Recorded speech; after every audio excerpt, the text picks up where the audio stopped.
আজ তোমাদের সাথে আমার মনের কিছু কথা শেয়ার করি।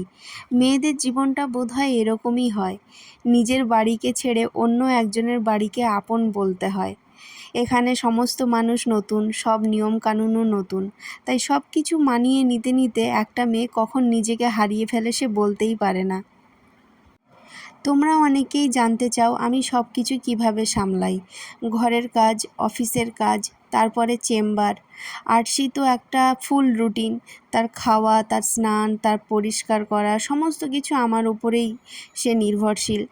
কিন্তু এরই মাঝে আমার এই সংসারে কিছু মানুষ আছে যারা আমাকে নিঃস্বার্থভাবেই হেল্প করে।